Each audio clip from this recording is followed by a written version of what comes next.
بسم اللہ الرحمن الرحیم۔ السلام علیکم دوستو، آج میں آپ کے لیے ایک کہانی لے کے حاضر ہوئی ہوں۔ ناک۔ انشا نے جب پہلی بار زہرا بی بی کو دیکھا تھا تب وہ اس کی ناک دیکھ کے حیران رہ گئی تھی۔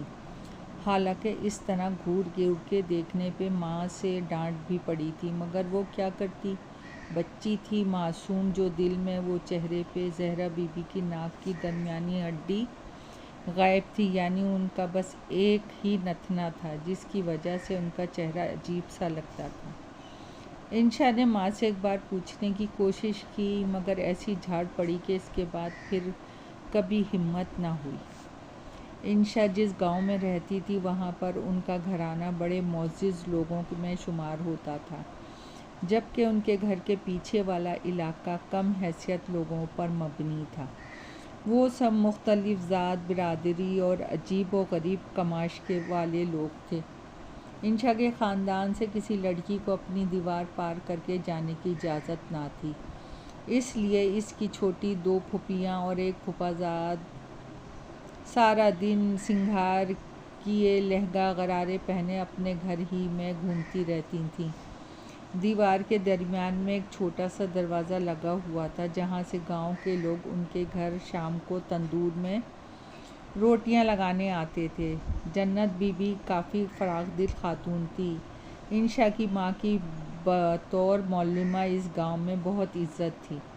ان دنوں پھوپھی فاطمہ کی بھی شادی ہو گئی تھی اور وہ ڈھیروں ارمان دل میں لیے اور خوشیوں کی دعائیں سمیٹے پیا گھر سدھار گئیں، جہاں ان کی نئی زندگی ان کی منتظر تھی۔ بیٹیاں سانجی ہوتی ہیں، شاید اسی لیے ان کی رخصتی کے وقت دادی زہرا پھوٹ پھوٹ کر روئیں۔ پھوپھوں کے جانے کے بعد انشا سارا دن گھر میں بولائی پھرتی تھی، پھر آہستہ آہستہ وہ چھوٹا دروازہ پار کر کے دادی زہرا کے گھر جانا شروع ہو گئی۔ وہ روزانہ کی طرح ان کے گھر داخل ہوئی۔ کچے گھر کی سیلن کی بو، مرغیاں ادھر بدھر پھر رہی تھیں، گھر کی چھت بھی کچی تھی، لگتا تھا کہ ہوا چلے گی تو گر جائے گی، مگر کون جانے کہ اس ہلکی چھت والے بوسیدہ گھر نے کتنے دکھ دیکھ رکھے تھے اور ابھی تک ان کے در و دیوار اور چھت سلامت تھے۔ پنکھے کی گھر گھر کی آواز عجیب سا شور پیدا کر رہی تھی۔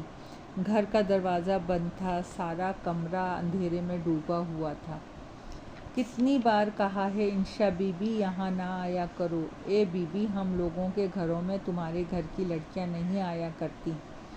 انشا نے انسنی کر دی، وہ روزانہ یہ بات سنتی۔ وہ کمرے میں داخل ہوئی تو اس کی نظر ٹوٹے ہوئے جوتوں اور پھر زخمی پیروں پہ پڑی۔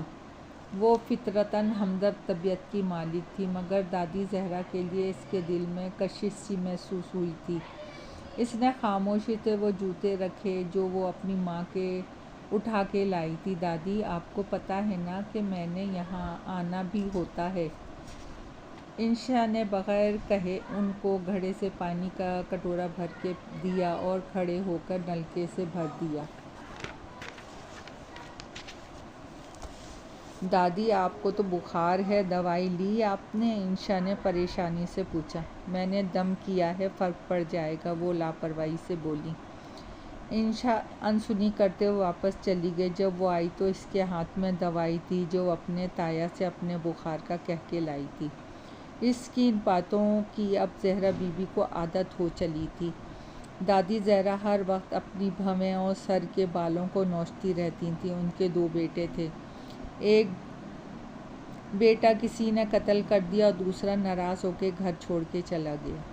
اپنے بیٹے کے قتل کے بعد وہ ہر وقت بے دھیانی میں اپنے بھویں اور بال نوچتی رہتی تھیں، جیسے بلائیں ٹالنا چاہ رہی ہوں۔ کئی سال پہلے جب ان کا بڑا بیٹا کمانے لگا تو زہرا بی بی نے آنکھوں میں کئی خواب سجا لیے تھے۔ ان کا گھر ہمیشہ خاموش رہتا تھا۔ وہ اب اس میں رونق بھرا شور لانا چاہتی تھی، مگر پھر خاموشی کی بھاری تہ نے سب کچھ تاریک کر ڈالا۔ ان کا بیٹا محمد صابر، جو اپنے نام جیسا ہی تھا، اپنی ریہڑی لیے اس پر سبزیاں لادے روزانہ کی طرح چوک کی طرف گیا ادھر زہرا بی بی اپنے رشتہ داروں کے گھر اس کا رشتہ لینے چلی گئیں۔ اس دن چوک میں لڑائی ہوئی، لڑائی بھی کیا کہ منڈی کے 2 ٹھیکیدار آپس میں پیاز کی قیمت پہ لڑ پڑے۔ ہلکی پھلکی بحث سے شروع ہونے والی لڑائی 2 گروہوں پر مشتمل ہو گئی جو ایک دوسرے کو مرنے پہ تل گئے۔ محمد صابر کو بھی ایک گروہ کا حصہ بنا لیا گیا۔ ہاتھا پائی اپنے عروج کو پہنچی اور مخالف پارٹی نے اچانک سے پستول نکال کر ہوائی فائر کر دیا۔ ہر نوالے پر کھانے والے کا نام ہوتا ہے یہ تو سنا تھا، مگر ہر کوئی گولی پہ مرنے والے کا نام بھی لکھا ہوتا ہے یہ کسی نے نہیں بتایا۔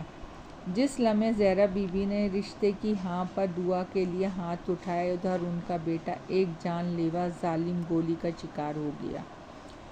یوں کم قیمت پیاز کی لڑائی نے قیمتی انسان کو مقتول بنا دیا۔ زہرا بی بی کے دل و دماغ نے صدمے کو قبول نہ کیا۔ وہ سرے شام دروازے پہ جا کے بڑی سڑک والے راستے کو دیکھتی رہتیں۔ انہیں رلانے کی کوشش ناکام ہوئی۔ ان کی آنکھوں سے صبر کے سرخ آنسو کے سوا کچھ نہ ٹپکا۔ پھر ایک دن وہ غشی کھا کے ایسی گریں کہ جب آنکھ کھلی تو انہیں کچھ دکھائی نہیں دے رہا تھا۔ وہ بار بار کہتیں کہ میرے چہرے سے بھار ہٹا، کسی نے میرے سر پہ کوئی پتھر رکھ دیا ہے۔ انشا کے تایا نے ان کا علاج کرنے کی ہر ممکن کوشش کی، مگر ان کی نظر کمزور سے کمزور تک ہوتی چلی گئی اور ان کے بال کم ہونے شروع ہو گئے۔ دوستو، کہانی ابھی جاری ہے۔ پسند آئے تو لائک اور سبسکرائب کیجیے گا۔ آپ کی دعاؤں کی طلبگار۔